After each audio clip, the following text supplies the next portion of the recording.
నమస్తే welcome to 24/7 news TV నేను మీ శాన్వి. ఈ రోజు మనతో పాటు Congress party leader Samuel Karthik గారు ఉన్నారు. ఆయనతో మాట్లాడదాం. హాయ్ సార్, నమస్తే. ఎలా ఉన్నారు సార్? గుడ్. యా సార్, మన విజయశాంతి గారు గత కొంతకాలంగా పాలిటిక్స్కి రాజకీయాలకి దూరంగానే ఉన్నారని చెప్పొచ్చు. అలాంటి ఆవిడకి ఈరోజు ఎమ్మెల్సీ టికెట్ ఇవ్వడం ఎలా చూడొచ్చు? అంటే వారు మనకు ప్రత్యక్షంగా మీడియాలో కనిపించనంత మాత్రాన వారు యాక్టివ్‌గా లేరు అని అనుకోవద్దు. కాంగ్రెస్ పార్టీ వారికి కొంత బాధ్యత ఇచ్చింది. పార్లమెంట్ ఎన్నికల్లో గానీ, అసెంబ్లీ ఎన్నికల్లో గానీ వారికి కొంత బాధ్యత ఇచ్చింది. ఆ బాధ్యతను వారు పూర్తిగా నెరవేర్చారు. సో, రాజకీయాల్లో క్రియాశీలకంగా పనిచేయడం అంటే రోజు పార్టీ ఆఫీస్‌లకొచ్చి లేదంటే ఎవరో నాయకుల చుట్టూ తిరిగి కాంగ్రెస్ పార్టీలో, బీజేపీ పార్టీలో అయితే ఢిల్లీకి పోయి వస్తుంటాను.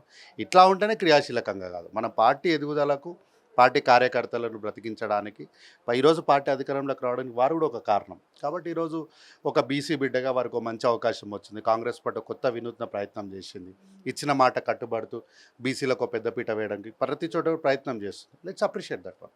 అంటే చాలా మంది పార్టీకి వర్క్ చేసే వాళ్ళు ఉన్నారు కదా, ఆవిడనే ఎందుకు? ఇప్పుడు చాలా రీసెంట్గా ఇన్ఛార్జ్ గారు ఒక మాట చెప్పినారు. మేము పార్టీని 3 భాగాలుగా డివైడ్ చేసి అందరికి సమన్వయం చేయడానికి 3 భాగాలుగా 3 స్లాబులుగా తీసుకున్నాం. ఒకరు మొదటి నుంచి పార్టీలో ఉన్న వాళ్ళు ఎవరు, పార్టీ కష్టకాలంలో ఉన్న వాళ్ళు ఎవరు, పార్టీ గెలవడానికి కారణమైన వాళ్ళు ఎవరు, అంటే గెలిచిన తర్వాత వచ్చిన వాళ్ళు ఎవరు అంటూ 3 ప్లాట్ఫామ్స్ వేసినాం. ఇప్పుడు 3 ప్లాట్ఫామ్స్లో పదవులు ఇచ్చినాం. ఒకటి, పార్టీని నమ్ముకొని పార్టీతోనే ఉండి కష్టాలు నష్టాలు ఎదురైనటువంటి శంకర్ నాయక్ గారికి అవకాశం ఇచ్చినాం.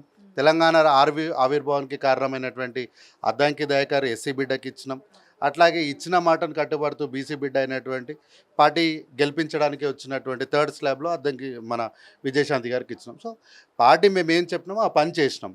It's an good thing. అన్ని రాజకీయ పక్షాలు, ప్రజలు కూడా ఈ సందర్భాన్ని అప్రిషియేట్ చేసి ఈ విషయంలో ఇంకేదైనా అంటే కాంగ్రెస్ పార్టీకి కాదు, ప్రజలకు, రాజకీయాలు ఉన్న వాళ్ళకు, వివిధ వర్గాలు ఉన్న వాళ్ళకి ఇంకేదైనా మంచి చేయాలా సలహా ఇవ్వండి. కాంగ్రెస్ పార్టీగా కానీ ప్రభుత్వంగా మేము తీసుకుంటాం, చేస్తాం.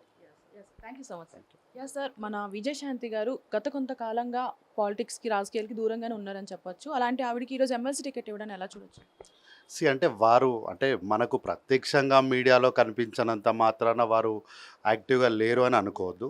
కాంగ్రెస్ పార్టీ వారికి కొంత బాధ్యత ఇచ్చింది. పార్లమెంట్ ఎన్నికల్లో కానీ, అసెంబ్లీ ఎన్నికల్లో కానీ వారికి కొంత బాధ్యత ఇచ్చింది. ఆ బాధ్యతను వారు పూర్తిగా నెరవేర్చారు. సో, రాజకీయాల్లో క్రియాశీలకంగా పనిచేయడం అంటే రోజు పార్టీ ఆఫీస్‌లకు వచ్చి లేదంటే ఎవరో నాయకుల చుట్టూ తిరిగి కాంగ్రెస్ పార్టీలో, బీజేపీ పార్టీలో అయితే ఢిల్లీకి పోయి వస్తుంటాను. ఇట్లా ఉంటేనే క్రియాశీలకంగా కాదు. మన పార్టీ ఎదుగుదలకు, పార్టీ కార్యకర్తలను బ్రతికించడానికి ఈరోజు పార్టీ అధికారంలోకి రావడానికి వారు కూడా ఒక కారణం. కాబట్టి ఈరోజు ఒక బీసీ బిడ్డగా వారికి ఒక మంచి అవకాశం వచ్చింది. కాంగ్రెస్ పార్టీ కొత్త వినూత్న ప్రయత్నం చేసింది. ఇచ్చిన మాట కట్టుబడుతూ బీసీలకు పెద్దపీట వేయడానికి ప్రతి చోట ప్రయత్నం చేస్తుంది. Let's appreciate that one. అంటే చాలా మంది పార్టీకి వర్క్ చేసే వాళ్ళు ఉన్నారు కదా, ఆవిడనే ఎందుకు?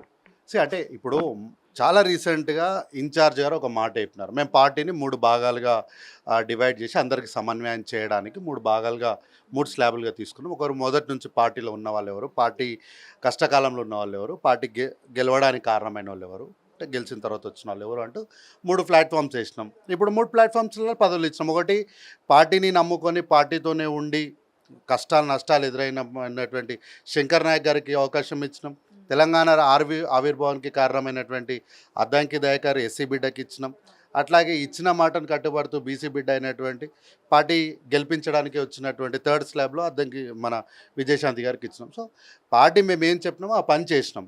It's an good thing. అన్ని రాజకీయ పక్షాలు, ప్రజలు కూడా ఈ సందర్భాన్ని అప్రిషియేట్ చేసి ఈ విషయంలో ఇంకేదైనా అంటే కాంగ్రెస్ పార్టీకి కాదు, ప్రజలకు, రాజకీయాలు ఉన్న వాళ్ళకు, వివిధ వర్గాలు ఉన్న వాళ్ళకి ఇంకేదైనా మంచి చేయాలా సలహా ఇవ్వండి. కాంగ్రెస్ పార్టీగా కానీ ప్రభుత్వంగా మేము తీసుకుంటాం, చేస్తాం. Thank you so much sir.